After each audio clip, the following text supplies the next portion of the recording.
Okay, I'm going to bring us back from recess. And we are now at the point in our meeting of correspondence and written public comments. Are there any correspondence or written public comments? Yes, Mayor, we have some written public comments. Vicki Burns, Historic Masonic Home. David Hunsley, Mason Building. Rick Johnson, Masonic Home. Eric Juberg, no landmark on the sound demo. Machiko Nato, please stop demolition, landmark Masonic Mansion. Connie Powell, demolition of Mason Home. Marissa Spencer, landmark on the sound. Rebecca Stapleton, please do not demolish the landmark. T. Steele, preservation of the historic Masonic Home. Jessica Tossi, Masonic Home. And B. Ziegler, landmark on the sound. And Barbara McMichael has signed up to speak, and she is in the meeting. Let's bring her in for comments from the public. She's ready to go. Barbara, okay, great. So I see that you've unmuted. Yeah, and I don't know where my video went, sorry, but hello, everybody. That's okay, Barbara. I just will let you know that you have 3 minutes to speak and the floor is yours at this time. Thank you. So Barbara McMichael, I'm a resident at 22810 Thunderbird Drive. Yes, I'm talking about the Masonic Home. I'm, in addition to being a resident, I work for SoCo Culture, which is a cultural organization, an umbrella organization of arts, heritage, and botanical groups throughout South King County. And I hope that you'll be able to use me as a resource. I know that, as you can tell, you know, that there are so many of us residents of Des Moines who are wondering about the fate of the Masonic Home.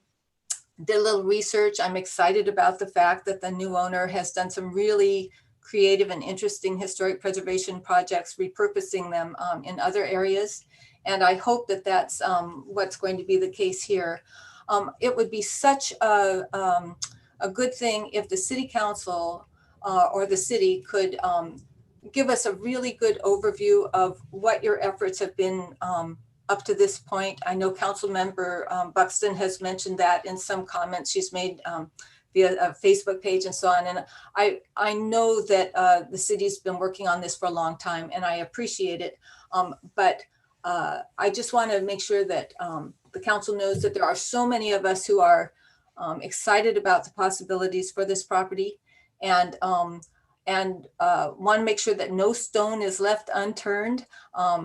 And so if you could provide some documentation on what you have done so far, and if there's anything more we can do to support the owner in what we hope will be development of a really great property that we all love. And for example, would love to know if there have been any efforts at public-private partnerships at whatever level, local, state, federal. And you just know that there's a whole bunch of us who would support that going forward and really want to see an effort like that succeed. That's it. Thank you.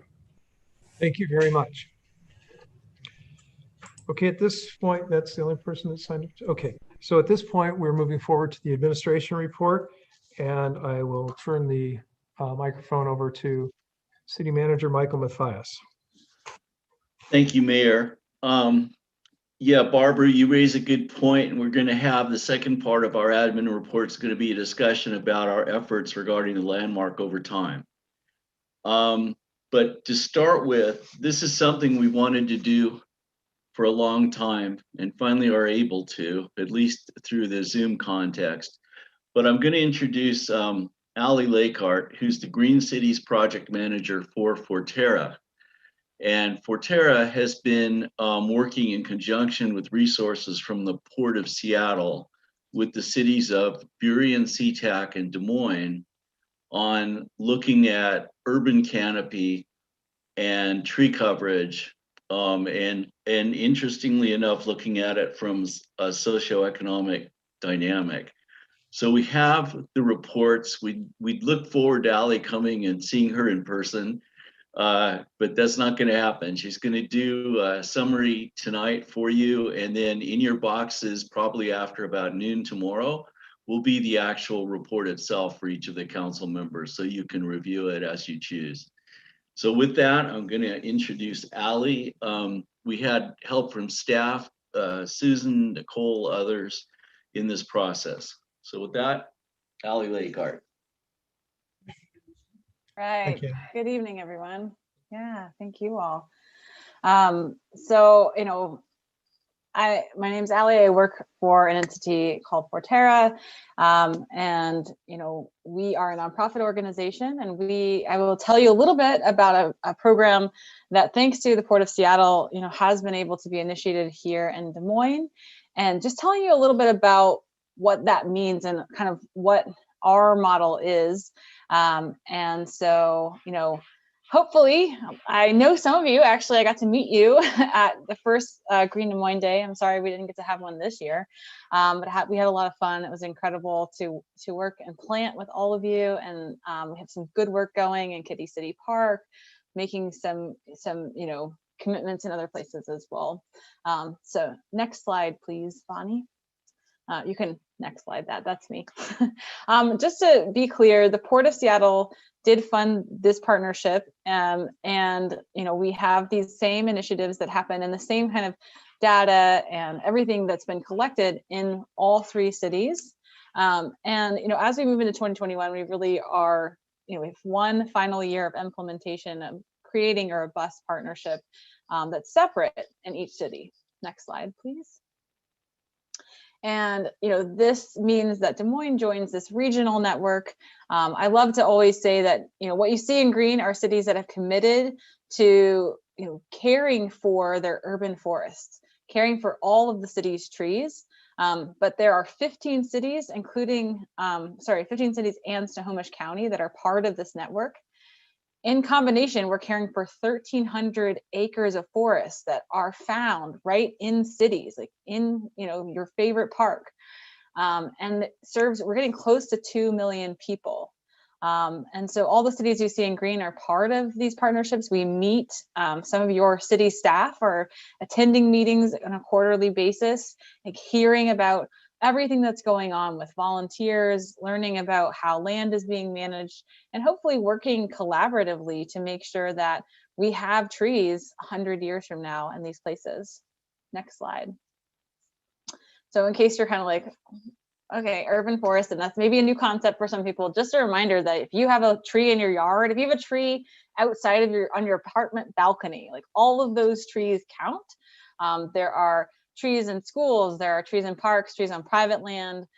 If you own a business, if you have trees at your business, those are all part of our urban forest. And so our focus is hoping to have all of our cities to have canopy that's distributed equitably across the city. And then also to make sure that it's healthy. And I think that's really, really important, is to make sure that we keep the canopy we have, that we retain the trees that we already have. Next slide, please.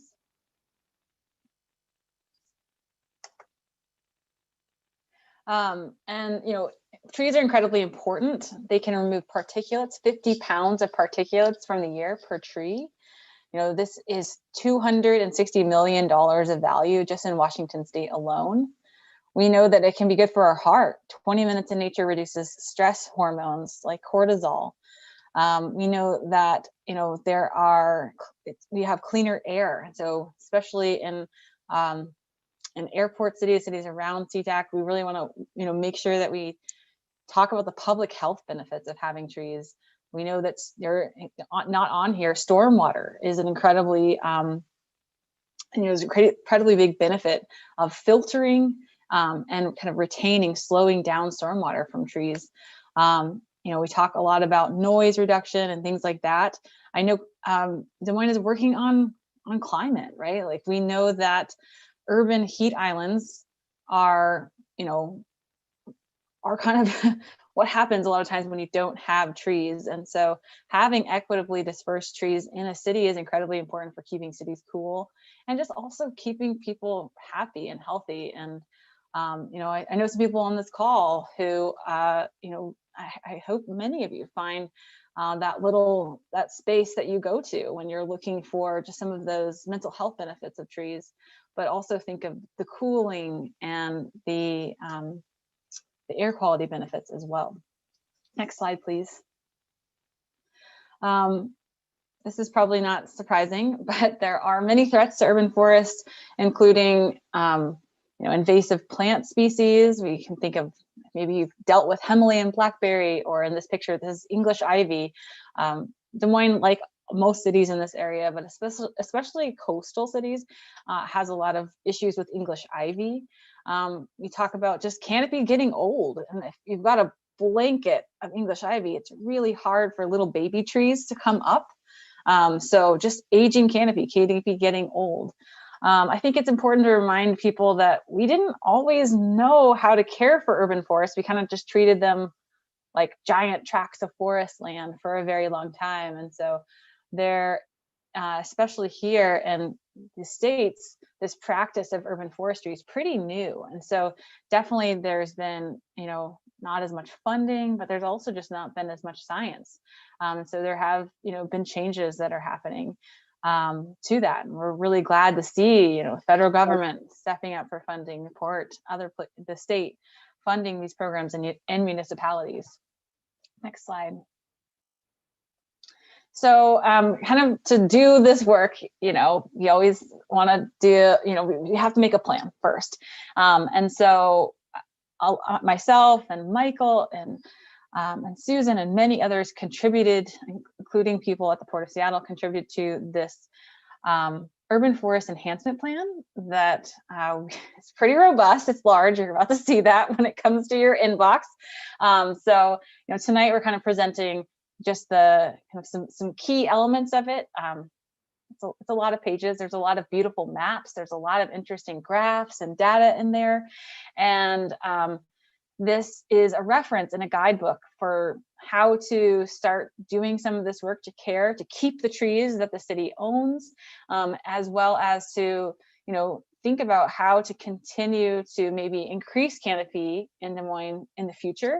And so city staff have been, given this, they've been using this, and it really does, it's a living document in a lot of ways. There's some ways that Forterra has shared and will share, drop boxes and OneDrives full of information, but it is a 20-year plan. So it really does look at how to care for the urban forest in Des Moines for 20 years. Next slide, please. And just to let you know, we did engage the community. We talked to over 300 people, and that, kind of like getting at, what do people want? Like, what are they concerned about? And air quality was incredibly important. We had listening sessions, like specific listening sessions with seniors, youth, and Native people, because those are voices we didn't hear in a lot of the surveys. People use their urban forest for relaxing and mental health. That was actually the highest, which is kind of cool to me, because that's pretty new science. It's coming out 2013 to now. So it's exciting to see that people already are making those connections. We had a lot of people who wanted to be involved in the partnership, and when I say want to be involved, they literally wanted to receive trees or come out to events and start planting with us or removing some of those invasive species. And, I think the other piece of this is that what I heard a lot from people was that trees were their community. Next slide. And this is true. Look at this picture. Trees are a very vital part when you're looking at Des Moines as a city. It is, they are part of our community. And, I'm sure each of you might have a story about a favorite tree in your city. And there's a beautiful map, speaking of SoCo culture, that they have worked on, just where people get to tell the story of their tree. And I don't know of any other story maps like that. So South King County's, I live here too, so it's pretty exciting to know that we have that. I think it makes us pretty special. But this city is full of trees, and that is part of the character of it. It's why people live in Des Moines. So it's cool to see that was a big response. But of course, we can't take it for granted, I think, is the big takeaway of that. Next slide, please. And just to kind of give you an idea, if you're a bird flying over Des Moines in the summer, 29%, about 30% of the city would be covered with tree branches, leaves. You wouldn't be able to see the ground. That's what we call canopy cover. 29% of the city will be covered with trees. And just to kind of give you an idea, there are cities like Normandy Park, very different. They don't have as much development. They don't have, it's a very different city. They're sitting at almost 50%, which is unheard of, really. It's very rare. There are cities like Redmond that are kind of sitting a little higher. They're looking at a goal of 40%. That's kind of where they started, was around 30%. And then there are cities like Tacoma and Seattle where some of their goal is to achieve 30% canopy cover. So, it really varies throughout the region. There isn't really one suggestion. It's just kind of good to know that you'll have a very robust and healthy canopy, and it does cover about 30%, which is, I'd say, fairly standard. I don't want to say standard, but it's common or average. Next slide, please. We did look at social vulnerability, and so this is an EPA analysis and we kind of made a map from it, but at Forterra. But basically, this looks at a lot of factors. It's actually listed here, but looking at socio-demographic information, looking at exposure to pollutants, like people who live closer to the airport, for example, or closer to I-5. It's looking at some health information that's available. And so that's how that social vulnerability index is, red being the most vulnerable. You're the most vulnerable, green being the least vulnerable. And then we're looking at canopy cover. And then there's some graphs that we have that really show that Des Moines actually has a very equitably distributed canopy. If you look at some of those green belts, they really span the city. Certainly there are areas we know that are more socially vulnerable. They have more pollutants. They have more socioeconomic disparities. So, those are areas we could concentrate projects on. Your city staff could choose to work on projects there first. And we actually have at Kitty City Park. This is just information really to help base decision-making on where to prioritize maybe some funding, but also just where to prioritize, work parties and planting trees and things like that. Next slide, please. So just to kind of give you an idea of where the trees are in Des Moines, that's the far left bar, and the tan color are homes. I think a lot of people I talk to, they always think it's parks. Parks are really important. You can see that's the other place that we have a large majority of trees in Des Moines, but we have a large piece of our canopy, and I'll say this in the next slide, almost 50% or about 45% in people's yards, and on their residential property. Next slide, please. So that means that for me and for our work at Forterra and the city, it's important to make sure when we're having messaging about this, we talk to people about caring for the trees on their property. And that only 25% of yards are covered with trees. So there's a lot of places to plant trees on private land. And there's a lot of work that can be done to help people care for their trees. And so this is something that Forterra has been working on, and King Conservation District and others, to find funding to help homeowners care for the trees that they already have. Because I know as a homeowner, if I'm going to take down a tree, it's probably a monetary situation. It's probably something to do with how expensive it is to maintain them. So I know that's a place that, we have been working to try to find funding to help homeowners do that. Next slide, please. Obviously, another place that people talk about canopy is around schools, because students are, not this year, but students generally spend a lot of their time in a school building and not necessarily at their home, or less time than they are this year. But we did want to look at this, and what we found is that, so remember, it's 29% in all of Des Moines. Within a quarter mile of schools, it's 26. So it does drop, and that's pretty normal, I would say. And it's actually this disparity, this change is actually smaller than for, say, in Burien.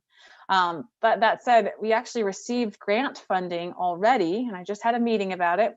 So Highland Public Schools and Forterra received state funding to help do some work, to do some canopy enhancement, so adding trees around school grounds and within a quarter mile of school. So it's pretty cool that this data already brought another large grant to the city. which is really exciting. And I just met with Jason from Parks. He was there, and so he'll be helping on the project. It was really cool to see that collaborative effort getting started. Next slide, please.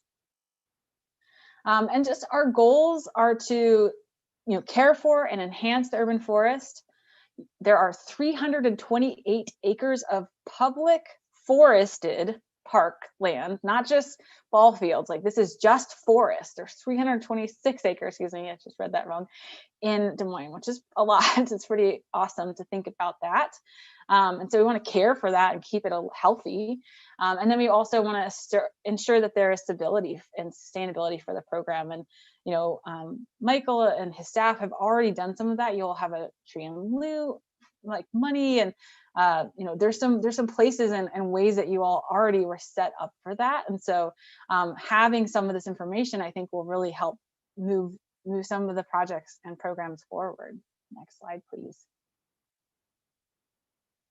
And we did host a tree distribution. So we had we were supposed to have 250, but they sent more. So I almost have 300 trees, and anyone from Bury and SeaTac and Des Moines could pick up these trees, but actually had a lot of Des Moines residents come.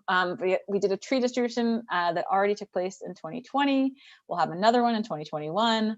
We are also doing a virtual, well, basically it'll be a phone-based tree walk. Hopefully, maybe one day they could be hosted in person, and that's going to be along the trail down at Des Moines Beach Park. We are planning a virtual tree care training for homeowners. Just general education about trees is already happening. We have some newsletters and some social media. And then also we are working with the Des Moines Memorial Drive Preservation Association to offer homeowners who live along the drive the chance to receive a free frontier elm, which is a smaller elm than was originally planted, but it fits better into a yard. Next slide, please. So those 326 acres, just to be really clear about what that was given, these are those places where we have forested parkland, publicly owned forests in Des Moines. These are all of them, and these are in your plan, so you can look at them later. It's a great map. Next slide. And we gave them a health assessment. We gave them a checkup.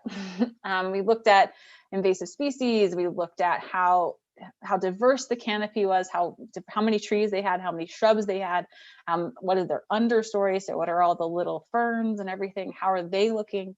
And so we give that a rating, a health rating, and really it's kind of a lot to describe, but you can look here, and once you have it in your hand, it'll probably make more sense to look at it.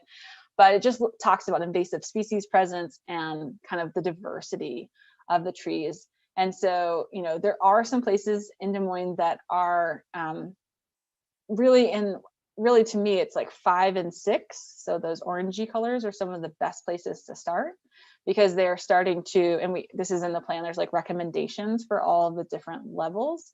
But basically those are areas that are starting to get kind of really covered in invasive species. So those are places to dig in right away so that you can help bring them back to health. There are places that are a 9, which means that they have more than 50% of all the plants are just invasive, and they have less than 25% native tree cover. And those are places that honestly we recommend, trying to not have volunteers do that work, but really try to find funding to have city staff or hire like a crew, find ways to have professional help with some of those places. Next slide. And this is just basically to make sure that in 100 years, we don't have blanketed ivy or blankets of Himalayan blackberry covering the ground. But next slide. We have these beautiful diverse forests that we know are known for in the Pacific Northwest, and that have lots of different things growing there. They have large trees and shrubs and bushes, and they have ferns, and they're healthy, and they're places that honestly people want to hang out. This is the work of restoration, of caring for our forests. And then we have lots of places in Des Moines that already look like that 100-year picture. So we also have to maintain them to keep them healthy. Next slide, please. Just want to say that we've already had about 300 hours of volunteering in Des Moines, helping at different places. I just really wanted to appreciate Laura and Colleen and other people who may be listening or maybe watching, who are our stewards, who are just like doing this work. COVID's been a very interesting time. Everyone's taken a pause. But we at Forterra also provide protocols and information that cities can adopt that help them continue to lead small events that are safe outside, that are distant.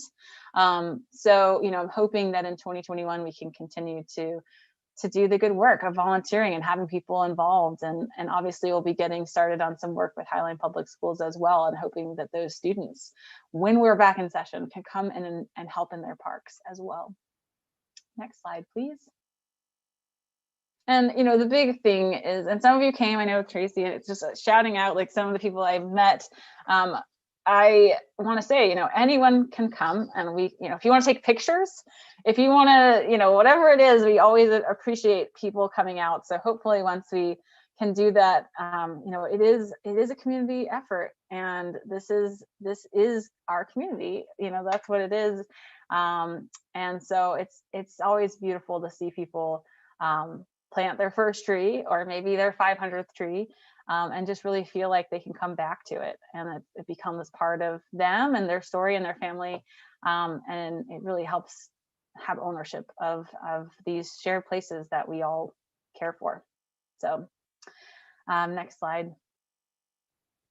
I did have a series of recommendations. These are available. I will not, this is a lot of text, but I will just let you know, there are some recommendations for just, what to do next, basically. And the plan talks about what to do ecologically, like in the park.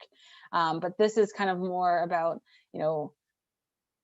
understanding who manages trees. And, these are things that, like, if you were to be able to hire an urban forester, which few cities are able, these are the things that, a position like that would do, but make these recommendations. But luckily through this, hopefully you have some of this. So, over time, literally it's a 20-year plan. These are like some steps that the city and city staff could take to help make sure that they're retaining and keeping a healthy urban forest in Des Moines. Next slide, please. And that's it. This is my email address. I would, welcome you all. Obviously, I'll have time for questions, but welcome you all. You're welcome to send me an email. And then that site will go live soon, and that will have the plan published publicly.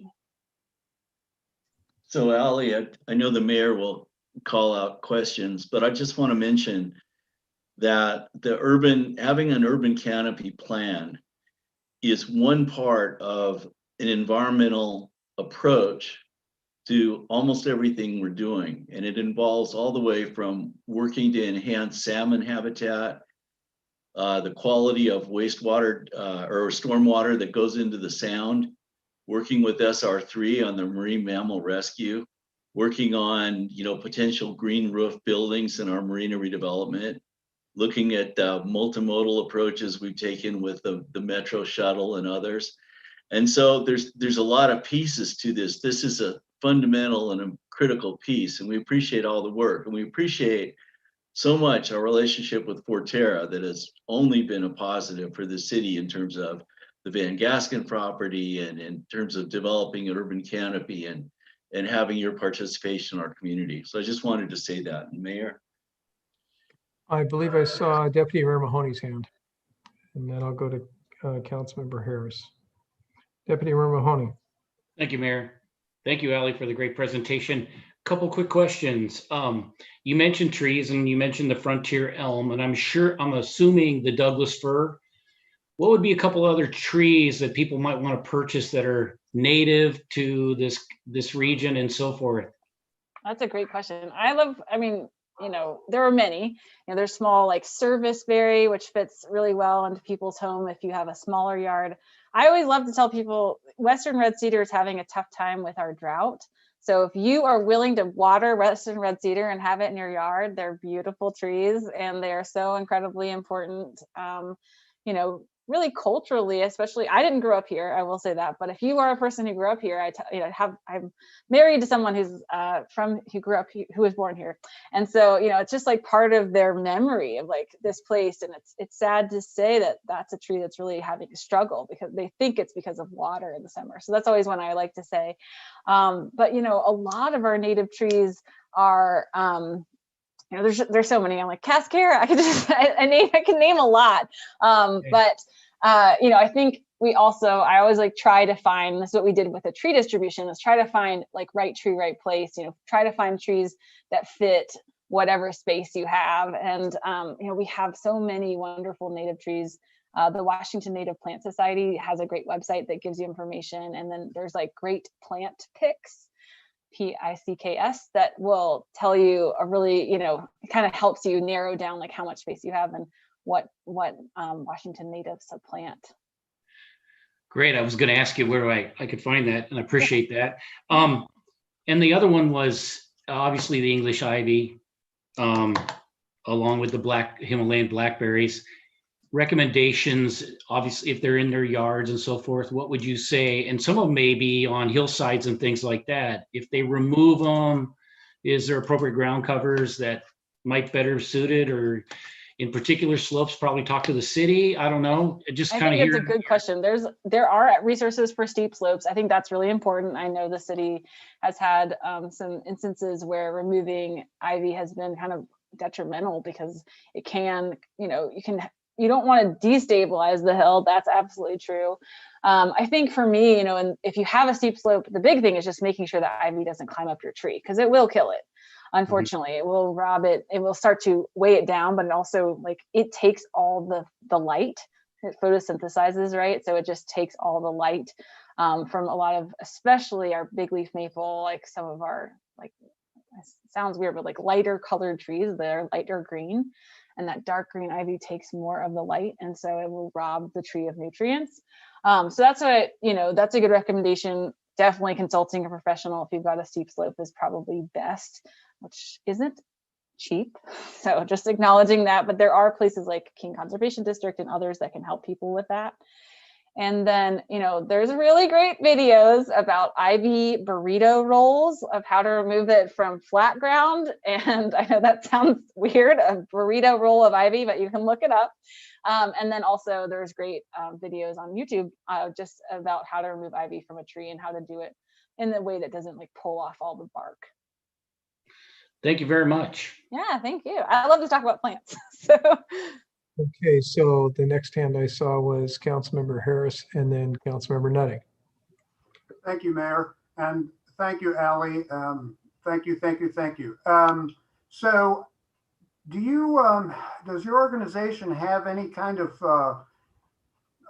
I don't know how to put it, but, a best practice kind of program to incentivize businesses and residents to plant more trees or to make it part of their existing landscape architecture? That's a great question. I mean, honestly, to be fair, that's a great idea. We should do that. Hearing you say that, it would be really cool to use some grant funding or some donations to hire a landscape architect to kind of draw up some plans like that, like how to do that. I don't know of anything that Forterra specifically is doing around that, but that is an interesting idea. I think that would be really helpful, because I think that's the hard part, is envisioning it, right? Like, how do you even start if you don't know?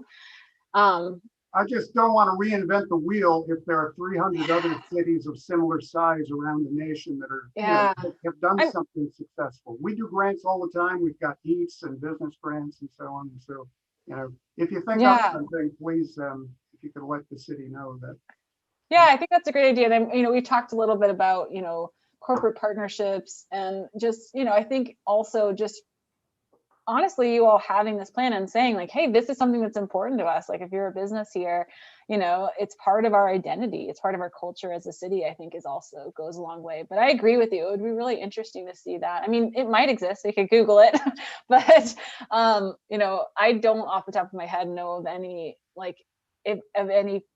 anyone who's doing that. Honestly, we still just need it for homeowners. Like, that's still a thing that's I know King Conservation District, I keep saying them, but they keep working on this idea of private homeowners, just like how to help people kind of, like I said, like envision what that could look like, how to do that well. Thank you. Yeah. Okay, Councilmember Nutting and then Councilmember Buxton. I just had one quick comment. My oldest and I were in one of those photos. We helped out at Kitty City and right close to the I'm sorry. Anyways, the ivy removal, the English ivy can get up to 4 to 6 inches in diameter. So almost the size of a tree, which at Kitty City we found. So it's not just a vine that's 1/4 inch around. It's very much a tree, very, very evasive. And we were glad to help out with all that stuff. I remember that one section we were working in. I was like, wow. It's really fun to work though, because it really is incredible to see the transformation, even just, in a day.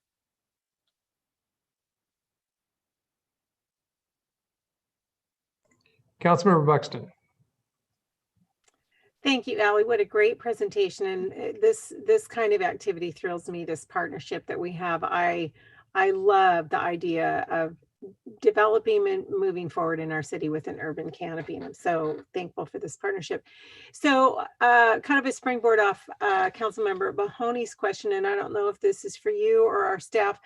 In regard to indigenous forestry, do we have a plan for certain types of plants or trees in certain types of area when we do a development and we're going to put in trees? Do we already have an idea that are we going to do indigenous, or does it sometimes do we choose something else? For example, my question in regard to the elm trees, I don't know if the elm that you're recommending is indigenous or the original that were the memorial elms were, but they were vulnerable to disease. Mm-hmm. And same thing that happened in our downtown core area a decade and a half ago, where all of the trees died because of, or were damaged because of disease and had to be replaced. So I'm just wondering if we have a policy about that, just so that our canopy is a little more resistant to local disease.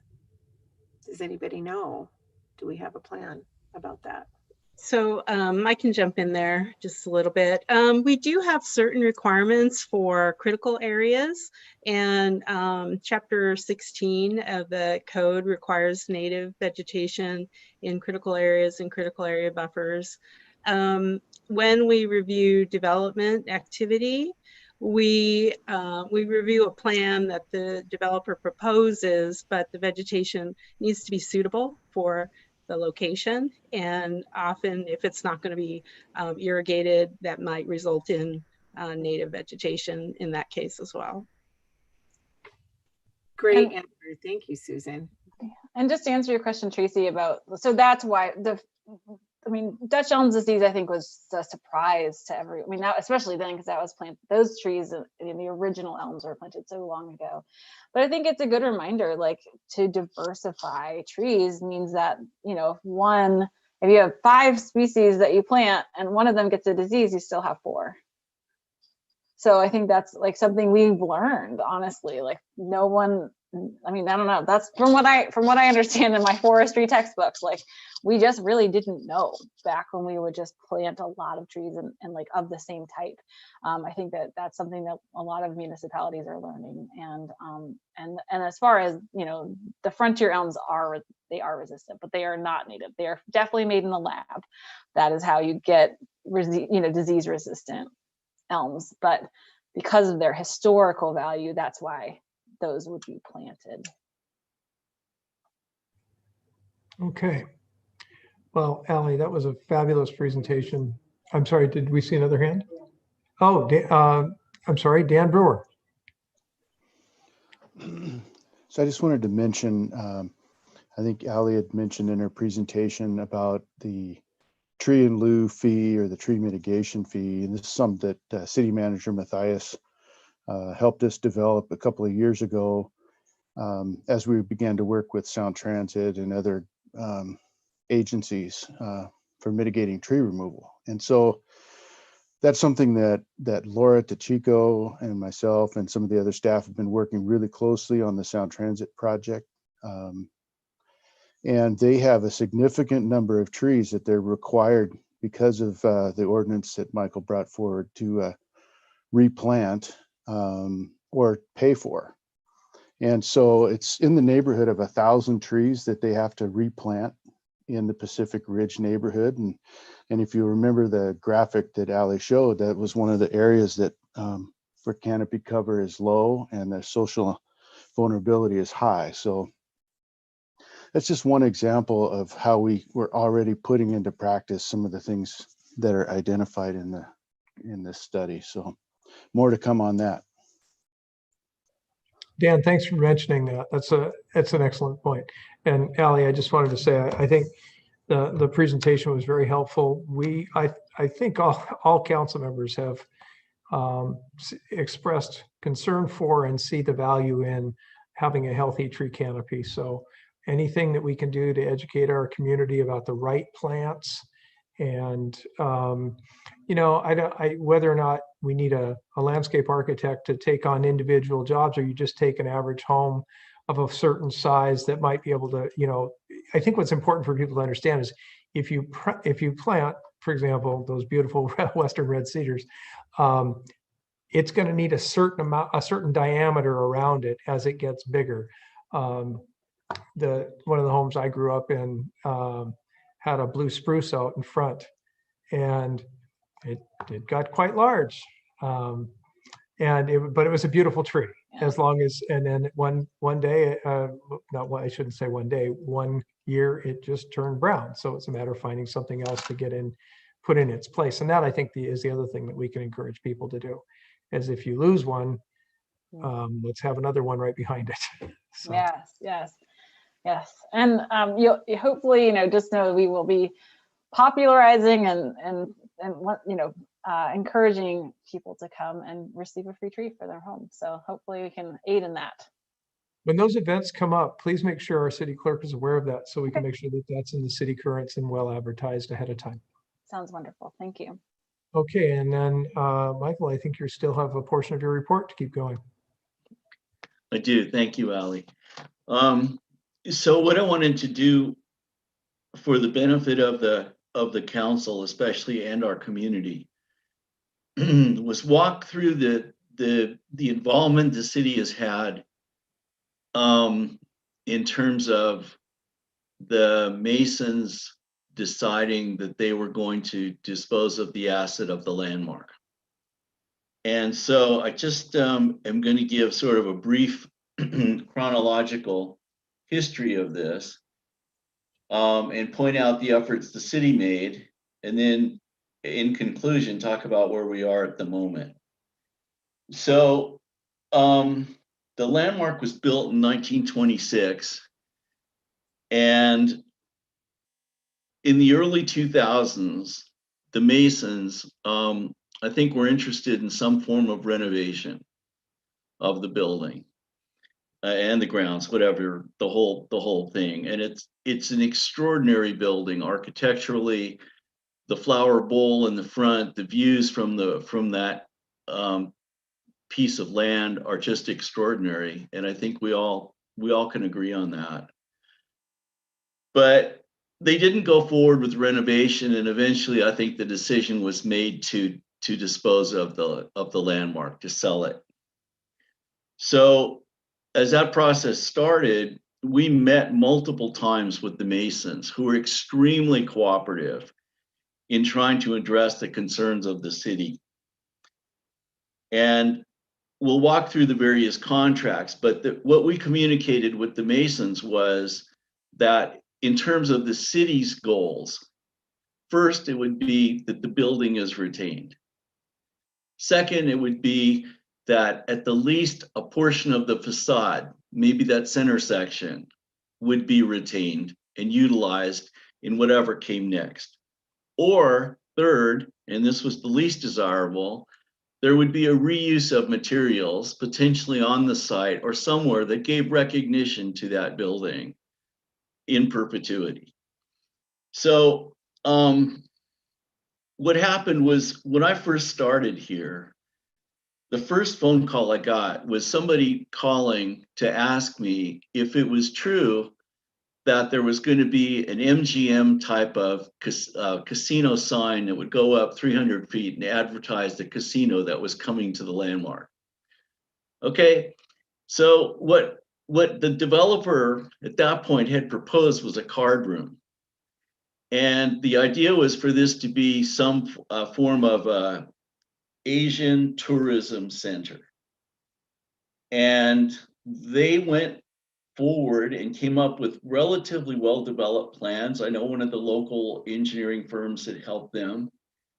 And it was that firm that, or a sub of the firm, that came up with this concept that it was going to take about $300 a square foot to renovate the building. And if you work out the numbers, you come up with something approximately $40 million. Now, we never saw the pro forma for that number. We did not develop the number. We just heard about it. And that it became relative currency because they'd done a good job of assessing what the cost. So that was the first card room tourism hotel use. And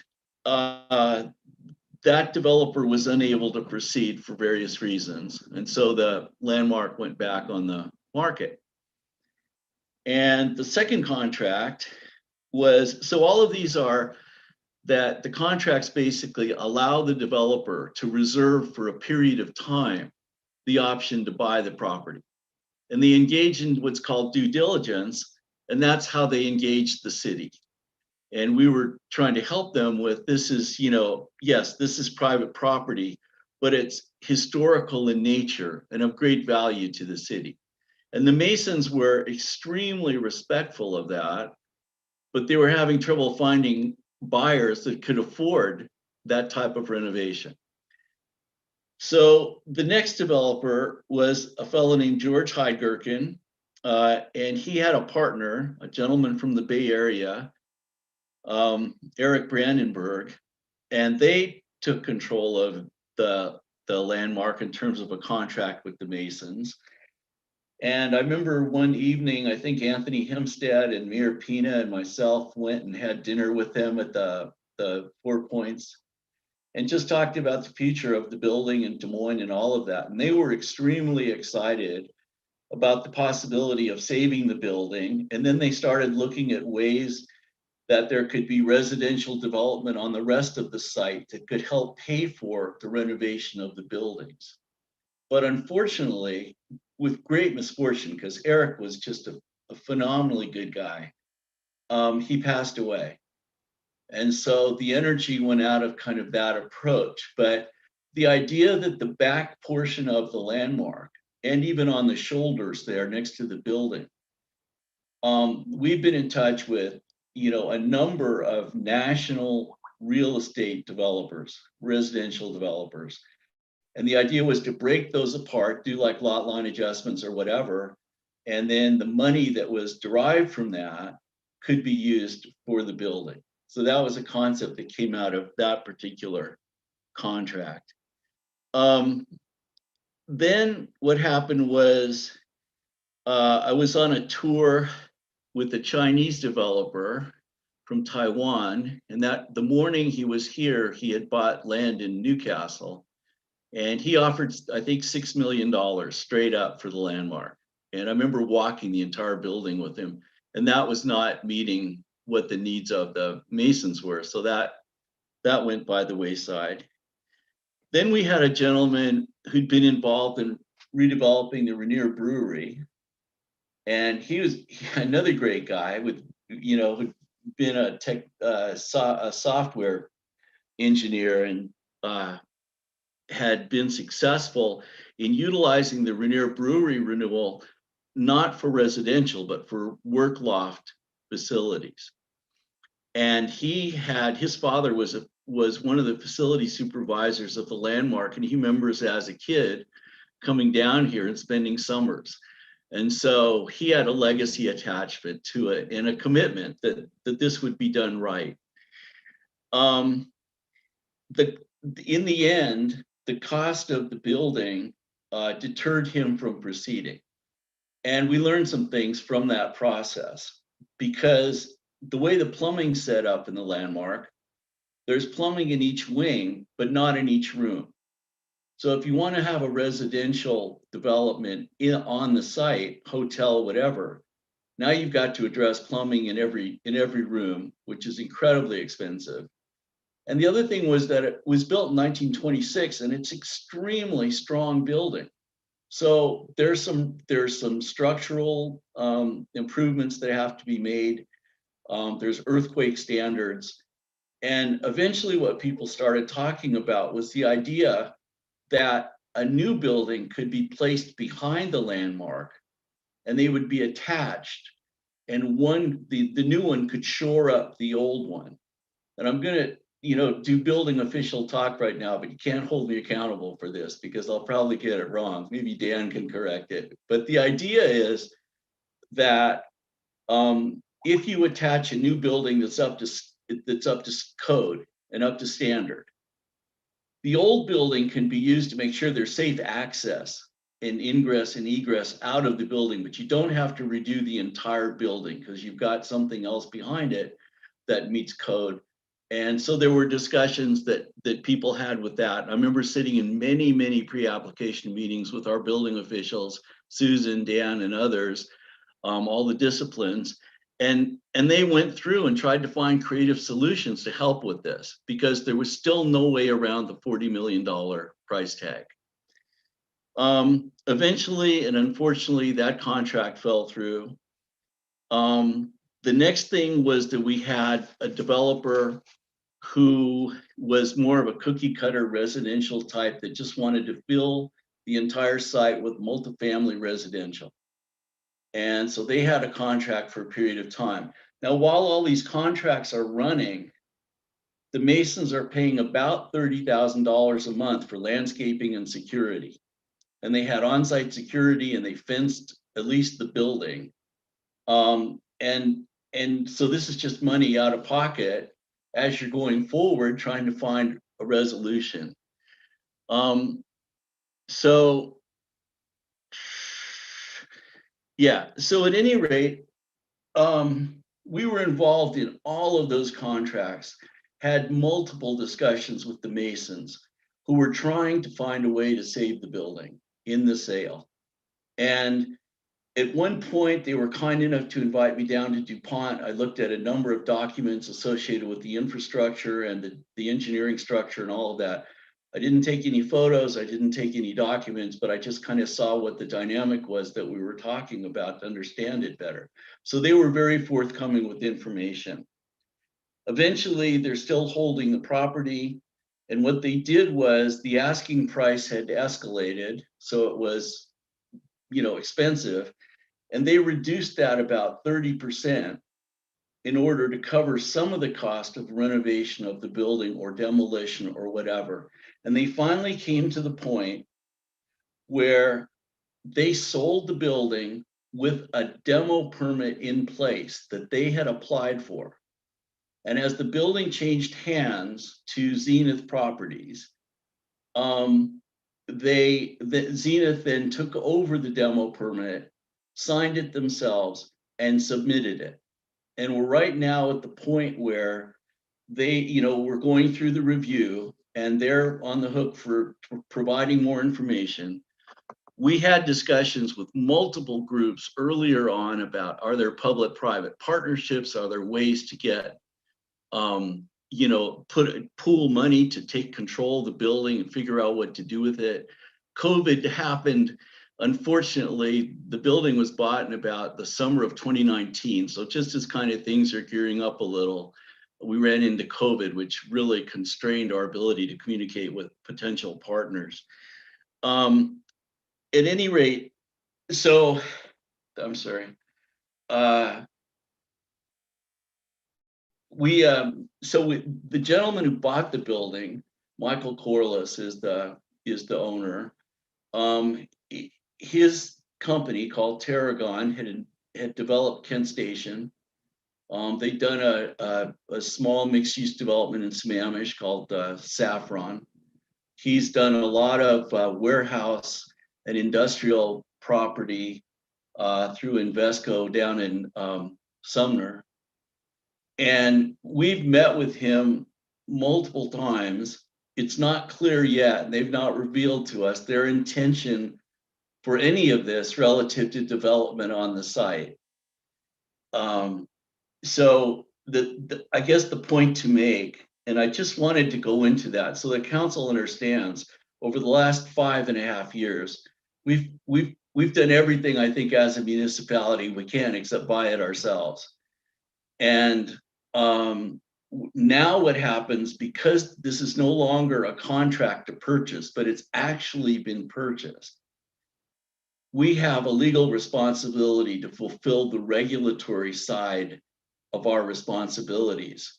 And we are no longer in a position to sort of, I don't know what you would say it, but articulate our vision as long as we have regulatory responsibilities. And that doesn't mean that we would not love to see the building saved, or if there was anything constructive that the city could do, but our ability to act in this regard is constrained by the fact that there's a new property owner, it's private property, and ultimately we don't have a say.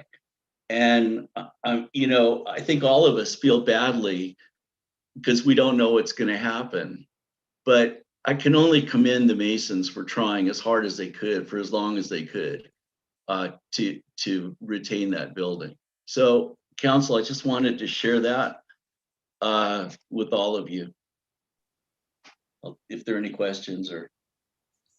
Councilmember Harris? You're muted. No, sorry, Mayor. Takes a second to.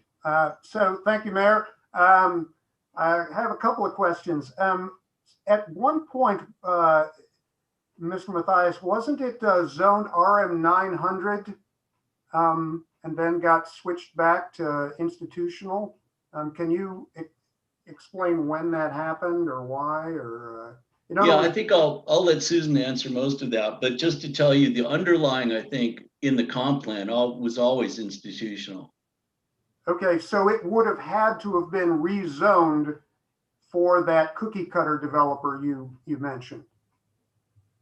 I think one of the things that the rezone allowed us to do, and I can remember the mayor at the Economic Development Committee meetings was, establishing the maximum, literally the maximum amount of buffer between residential buildings and adjacent buildings.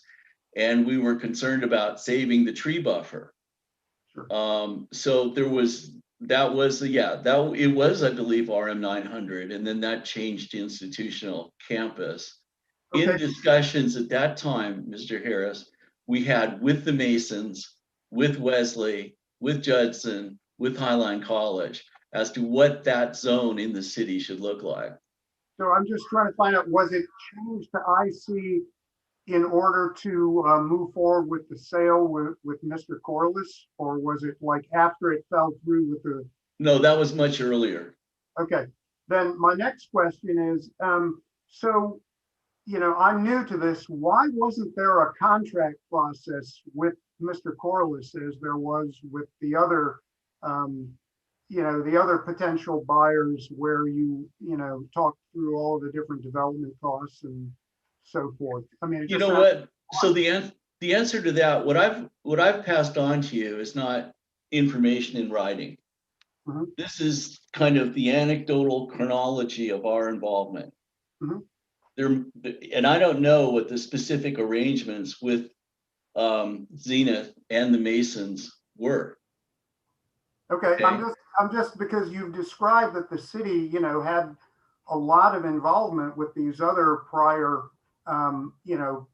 potential buyers during this period, and And so you got some information as to their plans and so forth. It sounds like Mr. Corliss, his purchase was quite unique. It was, I would say, I would characterize it in the following manner, right? Is that the Masons dropped the price of the building dramatically, of the property. And Michael Corliss was, quick to move. Okay, so basically the price was so low, he just saw it and said, it's institutional, they've got a demo permit, done. So there wasn't a need to interact with the city too much about plans. Well, yeah, that's not quite exactly how it works. So close, but not exactly. So the idea here was that I wouldn't say it went so low. I think it went back to around the neighborhood of what the first couple of contracts on it were. But one of the things with Corliss was that one of their conditions, their due diligence, so to speak, was to have a demo permit applied for as part of the closing, is as best I can describe it. And I may not be exactly accurate, but that was something that they chose to do. They didn't come to us and say, is it okay if we do a demo permit? They're entitled to do that if they want. And the Masons were entitled to do it in order to facilitate the sale. No, I get it.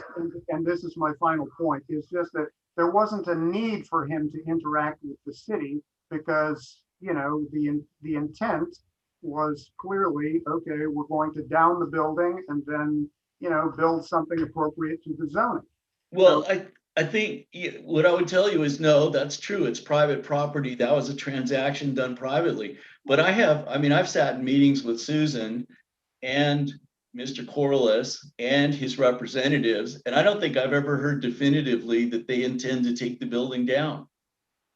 They may, but they haven't told us. Okay, but they continue to renew the permit. So it's not renewing the permit. I think I saw you put that in social media and it's not correct. Okay, they didn't renew the permit. The permit was issued to the Masons, but it was incomplete.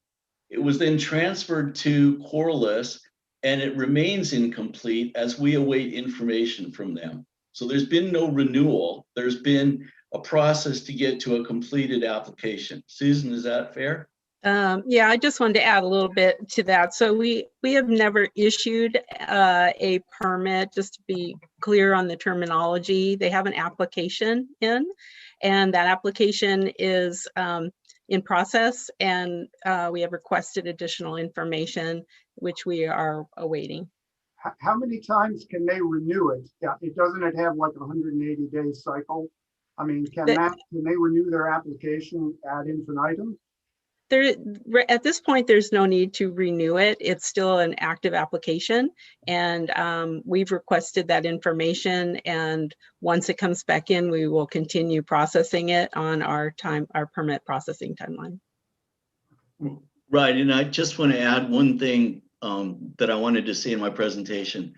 In 2015, I had some extensive talks with Chris Moore, the Washington Trust for Historic Preservation. But the Masons at the time and throughout this process have not wanted to see that historic designation because that would increase, in all likelihood, increase the cost of renovation because of the materials and the sort of mimicry of what the historic architecture was and design and all of that. So the last thing they wanted to do, in my view, was raise the cost of renovating the building. So because you needed you needed the owner to say, yes, do this designation. Just so we tried different pathways to get there. Thank you. I just to be clear, but the demolition permit, the application, he can basically sit on it and keep that application alive, or reapply as needed. Basically, he can sit on it as long as he wants, as long as he's willing to pay the whole costs and so on. There's no expiration on his ability to demolish the place, is what I'm trying to get Well, I'd have to look into our code and see if at some point the application would become dormant or something like that. But there's nothing to prevent someone for reapplying. We don't have any restriction on a new application. So it's possible for an applicant to reapply in any case. As long as he wants to pay the fee and yeah, okay. Thank you so much. Are there any other Anyone questions? else? Any other questions? Okay, seeing none, that will take us forward. Yes, thank you. Michael, does that complete your report? Okay, thank you. I caught the nod. Okay. So at this point, it will take us forward to our consent calendar, and will the clerk please read the consent calendar? Item 1, approval of vouchers. Item 2, Highline School District right-of-way dedication and trail easement dedication. Item 3, amendment number 1 to the 2019 interlocal agreement with King County for Conservation Futures Funded Open Space Acquisition Project. Item 4, 2021 to 2022 Recycling Program Grant Funding. Item 5, Des Moines Marina Maintenance Dredging Project, change order number 1. And that concludes the consent calendar, Mayor. Thank you. Is there a motion to approve the consent calendar? I see Jeremy Nutting's hand. Councilmember Nutting. So moved. And do Second. I have, the second by Deputy Mayor Mahoney. Is there a council member that wishes to remove any item? Okay, seeing no one. All those in favor of the consent calendar as read into the record, please raise your hand and hold it up till I call your name. I see Councilmember Harris, myself, Deputy Mayor Mahoney, Councilmember Buxton, Councilmember Bangs, and Councilmember Nutting. Passes 7-0. 6-0, sorry. Thank you very much for the correction. Okay, that takes us forward to board and committee reports, and tonight we start with Councilmember Buxton. Thank you, Mayor. Well, in regard to the consent agenda that we just passed, I did want to comment that I'm really pleased to have received the 1.9 million from the county for the Midway Park, which includes no matching. So fabulous move, in my opinion. And also it's great to continue our recycling events at no cost to the city. That was one of the other items, allowing for education, even if the events are not permitted because of COVID. So another great feature. I did mention that I would make a comment in my report about my decision to excuse Councilmember Martinelli. And I'll just say I did it in reticence. I think this would be the 4th time this year. So it's not really, my MO to not excuse. It's just, I think in 4 years, I've only missed one council meeting. I did an SCA board election at an airport. I attended community events the week my mom died, and I was just campaigning. I didn't miss a council meeting even when I was campaigning. So I wanted to excuse the council member because I didn't know for sure. I mean, in a situation like this, you could almost, what if his child was in the hospital or something? I never want to say something like that, but I think to echo Councilmember Harris, it would be, I think, a little bit more important if this happens again to get some more clarity on the reason why. So thank you for indulging me on that. A couple weeks ago, I attended a SKIP, we call it SKIP, it's South King Housing and Homelessness Partners meeting, and I wanted to give a great report that we are partnering with the Housing Development Consortium to receive a grant of $45,000, and that's to begin the establishment of our Housing Capital Fund through that organization. That's a partnership of 9 cities to address homelessness in the South County. So what this does is sets a template for our future. And we are also moving forward to create a 501c3 partner agency or organization with SKIP, because it's a governmental agency right now, but if we create a 501c3, then we can partner with philanthropic partners in the region. And this grant was from Microsoft. So there's the opportunity for future grants from Microsoft or other partners in the region. So I'm just excited about that, to continue moving forward with that, with our regional South County partners there. Then another really fun thing that I did as a member of the, we call it Run DMCT, it's our running club. And we've kind of taken a last few months on our heart to, we're not able to do a weekly run with Park Run, but we are doing some 5Ks here and there and gathering together to support local needs, community needs. So we supported Domestic Violence Awareness Month.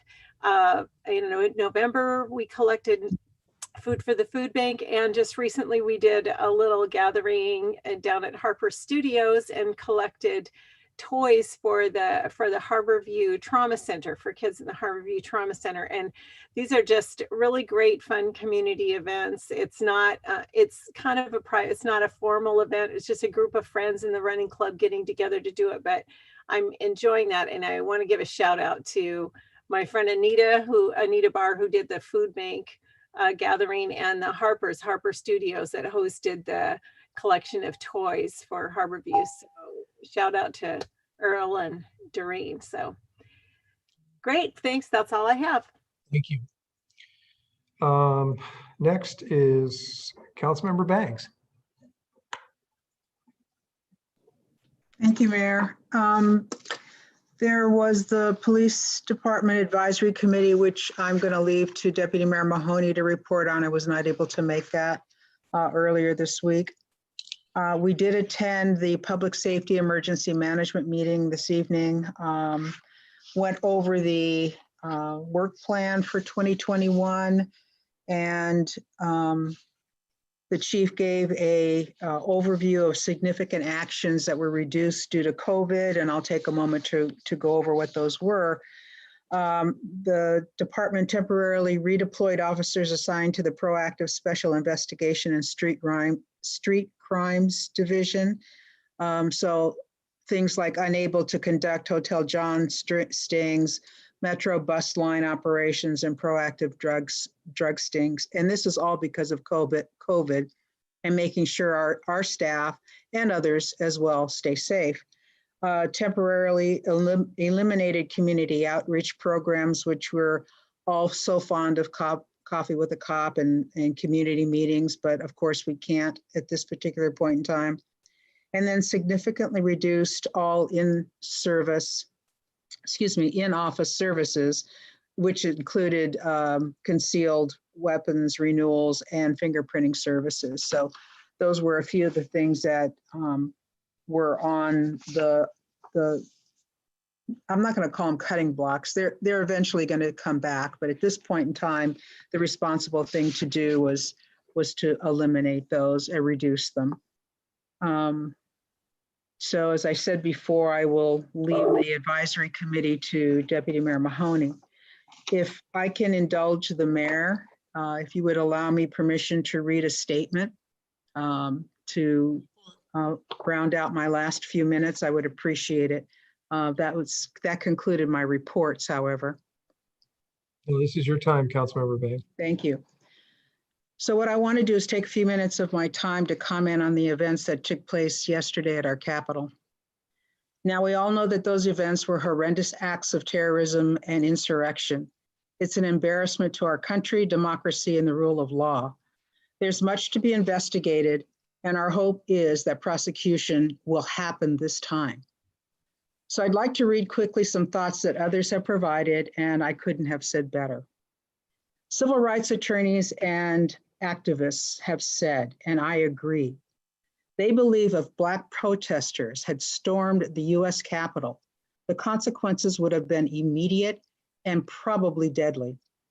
Attorney Benjamin Crump says Black Lives Matter protesters who marched on Washington never stormed the Capitol or overtook the police.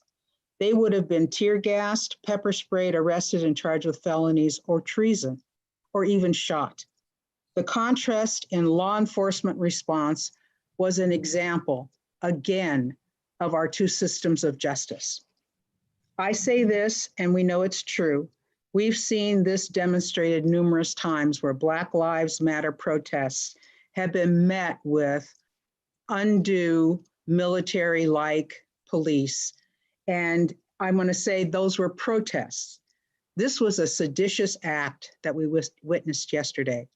And from the legal voice staff, of which I support, they say in this moment, we invite all of us to reflect and to commit, to continuing to learn to commit, to pushing ourselves to grow, to begin the work of dismantling all systems of oppression, and to interrupt the unconscious habits which uphold these systems.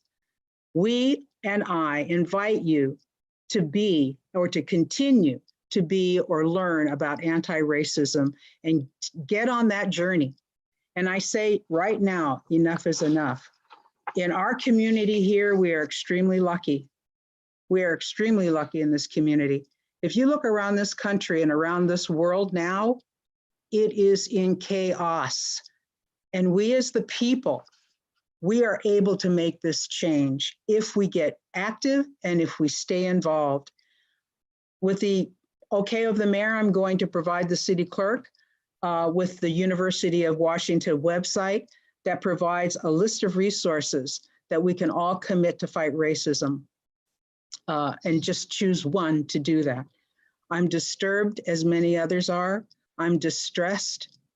I'm angered, but I've not lost hope in all of my fellow Americans because I believe we can and we must honestly make a difference in this country in every single area of our country.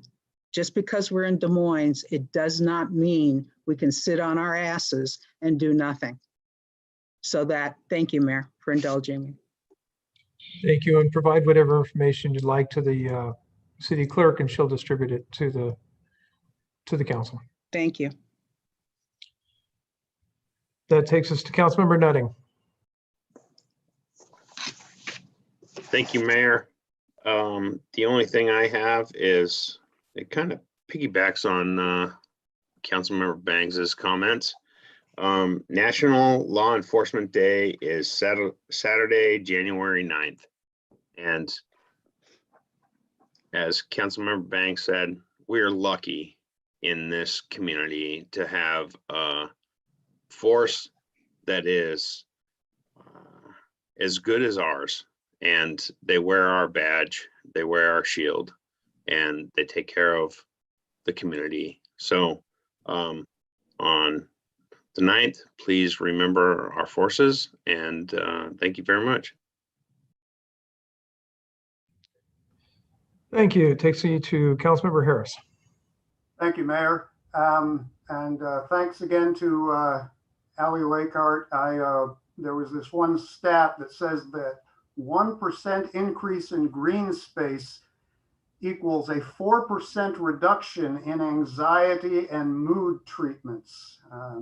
So yeah, more trees, yeah, better mood. I want to echo Councilmember Buxton's comments on the skip. It will require tremendous courage to deal effectively with homelessness. And the bottom line is we are going to need to build more housing, however you want to define it for the different classes of the homeless.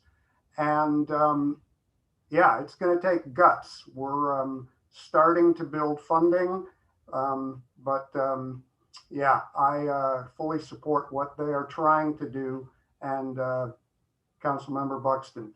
I want to echo Barbara McMichael's comments and encourage the public to contact her info@sococulture.org. She is spearheading all of the public engagement on trying to save the Masonic home.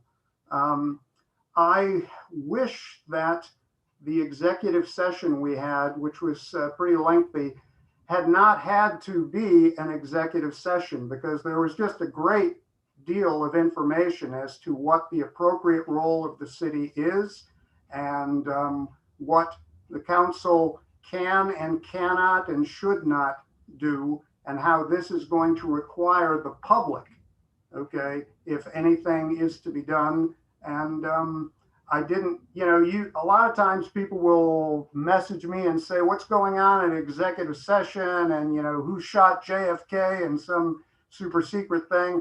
There really isn't anything super secret. It's just essentially what is appropriate for the city to limit its risk because it's a private transaction. So go out and contact Barbara McMichael and, and I'm behind you all the way on that. Last thing, and I was distressed. I audited the Public Safety Committee meeting, and I heard a stat which I have been reading about across America, which is that a lot of police and fire and other public employees are having very low acceptance rates of the vaccine. They're at the top of the list, but they have been amongst the most reticent population. And I just want to say, I spent 2 years of my childhood in hospital with an infectious disease. 2 years. I have a family member who is in a long-term care facility who has been waiting now for over a week behind schedule, okay, to get the vaccine. And I just want to say that, if you're willing to go into a burning building or protect life and limb, we're going to lose more people with this COVID thing than the Civil War, World War II, or whatever. And you want to save some lives, okay, get vaccinated. So, yeah, people who are public employees, this is my personal opinion, should be amongst the highest rate of acceptance of the vaccine. And I urge them to do so because that's how you're going to save the lives of the public. Thank you. Mayor, Thank may you. I? Yes, City Manager Mathias, then we'll go to Deputy Mayor Mahoney. Yeah,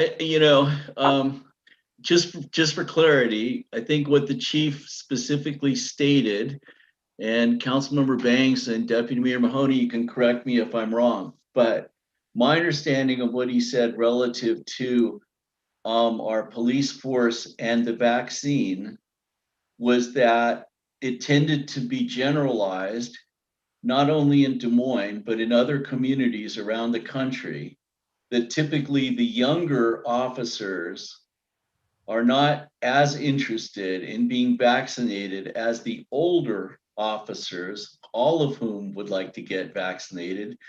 And those in the middle are split about 50-50. So I appreciate your point, but I just want to make it clear exactly what the chief said, because it wasn't that our public safety forces unilaterally are refusing the vaccination. That's not the case. And that is accurate, City Manager Mathias. If the chief wants to elaborate on that, that's great. If there has to be questions later, I'm certain he could answer them later.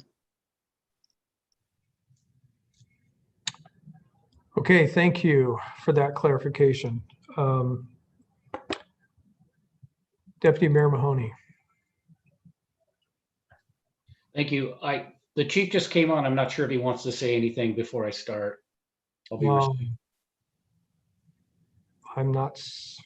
I just wanted to clarify, if that's okay, what the city manager and council member Bang said is exactly what I said and what the intent was when I presented that information in the meeting.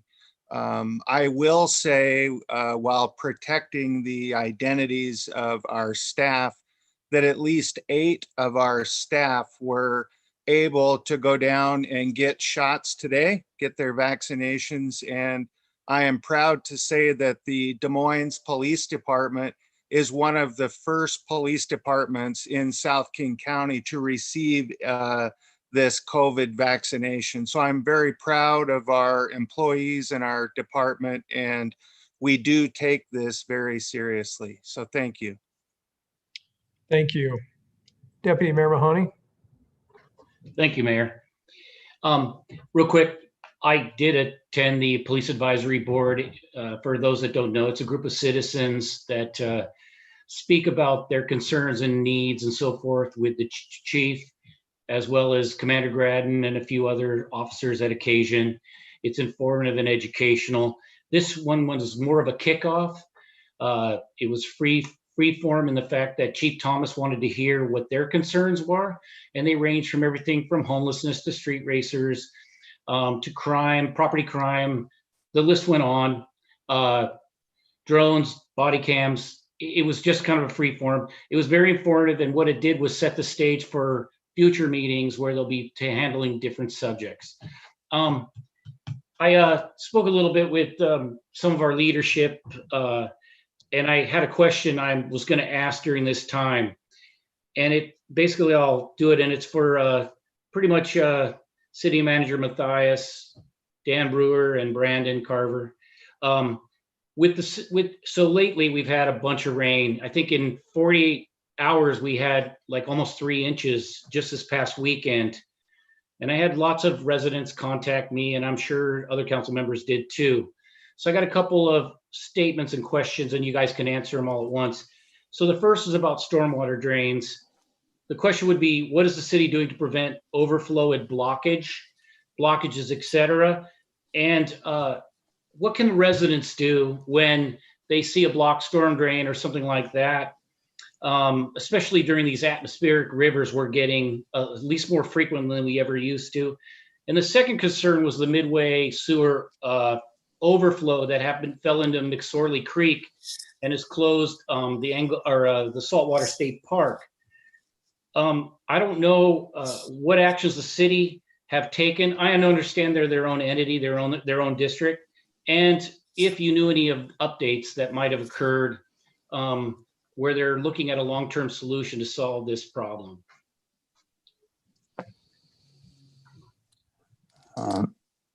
Mayor Pena, I'd be happy to answer those questions on behalf of Deputy Mayor. Okay, let me take them in reverse order. The sewer overflow that was experienced, I believe it was Sunday. There was a pretty significant one that occurred around the address of the 2500 block of 11th Avenue South. There's a neighborhood south of 251st there. This is a spot that Midway is aware of. And as you point out, they are a special purpose district, and citizens, if they have concerns, can certainly reach out to the district and the board and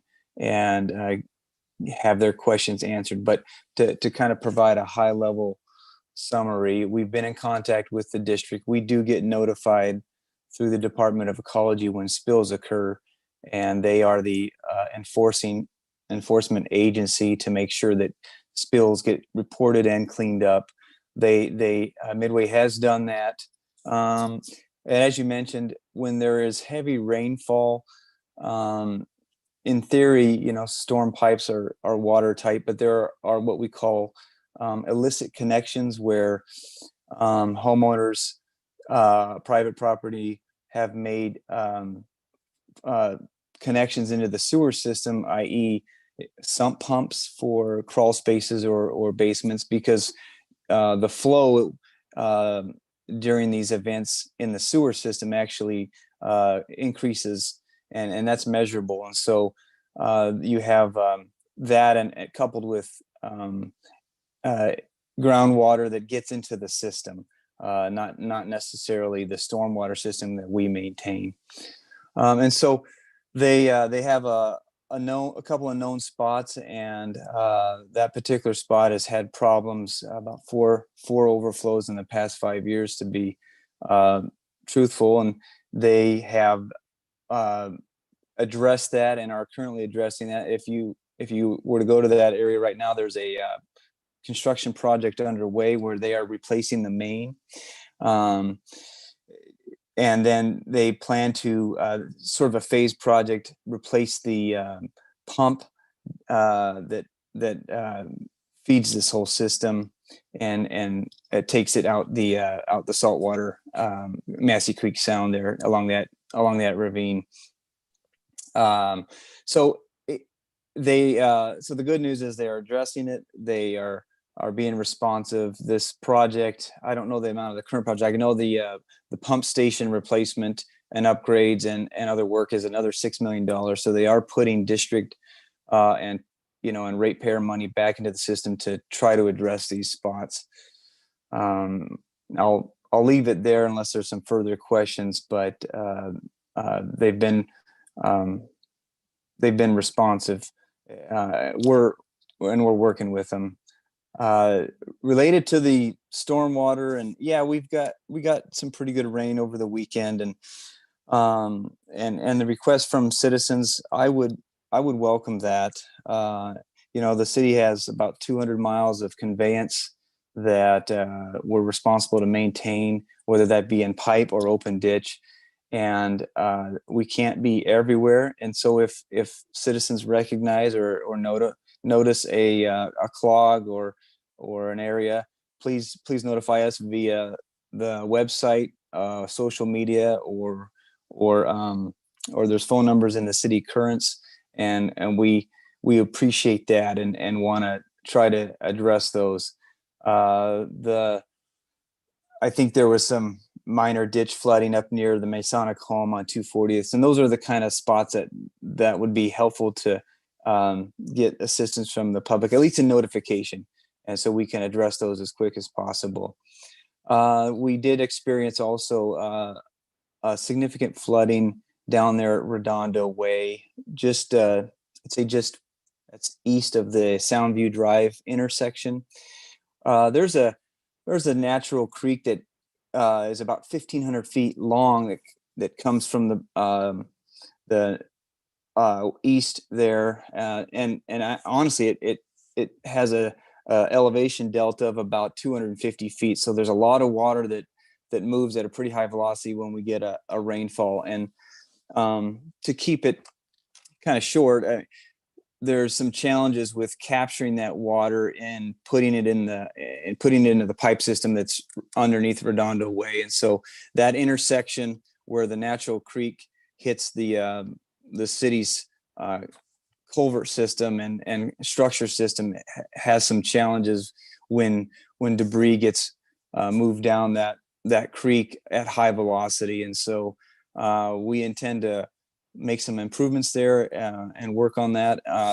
The crews have made some temporary made some temporary adjustments and done some work to keep the flow, the overflow, if you will, from trying to undermine Redondo Way. But that's a spot that has popped up before, and we're actively trying to.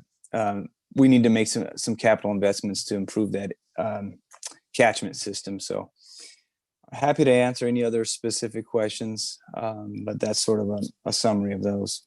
Actually, because we are in the council report, I would rather bring it back to Deputy Mayor Mahoney.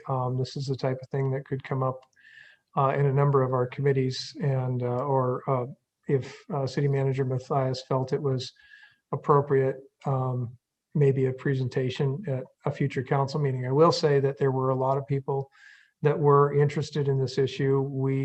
I can say in my time here, I know we've had many conversations with the sewer districts about these issues, and Brandon, you and your team have always been on top of it. And I know that, there's always the challenge of, can we make it bigger? If you tear things up and so forth, but then you're making it bigger for potentially a rainfall that happens once every 5 or 10 years. However, a lot of people would think that you do that. And so I know it's always balancing cost and risk and everything else. So I just want to say thank you. And I'll leave it to City Manager Mathias to determine if should come to a future committee. And then to the dais in a presentation. So given that, I will go back to Deputy Mayor Mahoney. I'm not sure he was done. Mayor, if I may, I can only hope that the conclusion of this somehow involves Deputy Mayor Mahoney in his frogman suit solving the problems. Well, I like diving in clean water, or let's just say that. I agree. I just want to thank Dan, Brandon, and your teams. I see you actively managing everything. I would just say to the public, not only report them, especially when it involves work, but raking leaves from a storm drain or something simple like that. It takes a village, right? And then the last thing I had is Councilmember Bangs, thank you. If I tried to say it better, I'd screw it up. So I'm going to use your words. Thank you. Okay. My report is pretty light tonight. We just came off a holiday period, and I'll start there because I like to think chronologically.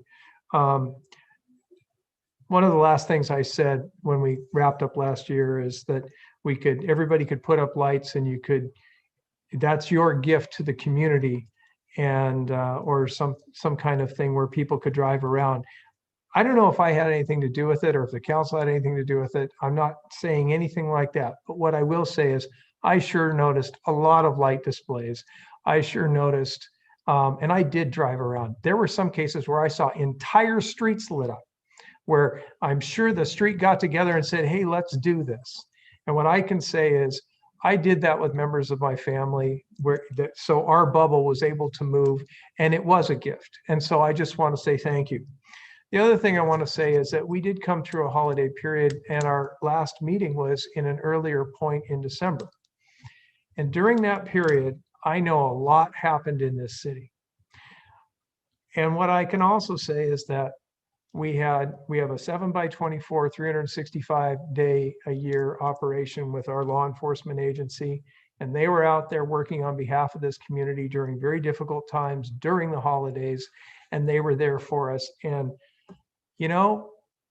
from everything I can see, we got through it in pretty good shape. And it's a really tough time because people are at home with each other. And sometimes that's a good thing, sometimes it's not. So also during the holidays, there's extra celebrations, and sometimes alcohol is a good thing, sometimes it's not. So I'm not making any statements. I'm here to say thank you. I think that the city staff and our law enforcement agency, and I even want to mention those who aren't here, South King Fire and Rescue, and Vic Pennington and his team. We made it through it really well. And it seemed like, given our circumstances, we came out, through the holidays, and I see a lot more smiles than I've seen than not. And along with that, I just want to say thank you to Councilmember Bangs. I think the statement you made needed to be made.